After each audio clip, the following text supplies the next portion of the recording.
With Season 7 of ranked gameplay gearing things down a notch and using Tier 6 ships, now might be the perfect time to dust off your neglected destroyers. Today we're going to focus on the Farragut, and how she could be used in ranked gameplay. For anyone who's grinded the USNDD line, you likely have fond memories of the Farragut. With decent torpedoes and guns, she's able to hold her own, even up-tiered against Tier 8 ships. In fact, you're watching as my Farragut makes short work of a North Carolina. Luckily, you won't see any North Carolinas this season in ranked. Instead, you'll find many slower battleships, which will make the Farragut an ideal destroyer to carry you to rank 1.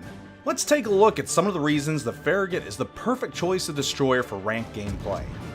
First and foremost, the lack of radar-capable ships means that the Farragut, and any destroyer for that matter, are going to have free reign. Your 36.5 knot top speed gives you the ability to get on cap quick. Once you're there, you're aided by a generous maximum concealment of 6.6 kilometers. That should allow you ample time to sit on cap without being detected. While capping, you can rely on both your complement of 5 main guns and 2 quadruple torpedo launchers to keep you safe. With the proper commander skills, you can boost your gun range up to 15 kilometers, while your torpedoes have a range of 6.4 kilometers and a fairly generous reload time of under 120 seconds. One of the biggest bonuses for the Farragut, and something that's often overlooked but critical in ranked gameplay, is the Farragut's smoke. The Farragut has the ability to put out a lot of team concealing smoke. Not only that, that smoke lasts over a minute and 20 seconds once it's fully laid down. The potential to keep your teammates concealed for this long is invaluable. Just be sure someone's spotting. There's no point sitting in smoke if you can't take advantage of it. Despite the many positives of the Farragut, there are some cons that might represent a disadvantage in ranked gameplay.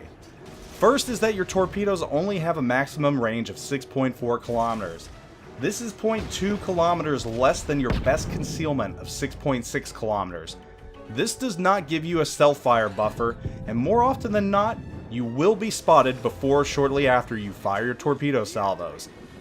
While 15-kilometer guns sound like a great idea, on the Farragut, spending 4 commander skill points on AFT might not be a great idea on account of the huge shell arcs on the Farragut.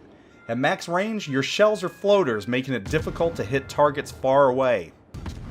Don't let these shortcomings dissuade you from the Farragut though. She's a jack of all trades that will serve you well in ranked gameplay. Use her to get on cap quick and hold the ground you gain. She is a knife fighter. Her guns will represent a challenge to all of the destroyers in this tier. And while your torpedoes may not have the best in-tier speed or distance of some of the other destroyers, you have a lot of them with a very generous spread. Other destroyers will think twice of attacking you.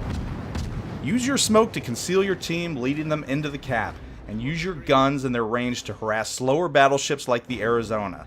You can make yourself a huge headache very quickly for the slower firing and slower moving ships. Just watch out for enemy cruisers, they'll give you a hard time. While you don't have to worry about radar this season, there are a lot of cruisers that can make your day very, very short if you're not careful. So just take care if you come across ships like Cleveland's or anything else. They can make short work of you because you don't have the most hit points. Anyhow, regardless of what ship you choose as your primary ship in this season of ranked, I wish you the best of luck.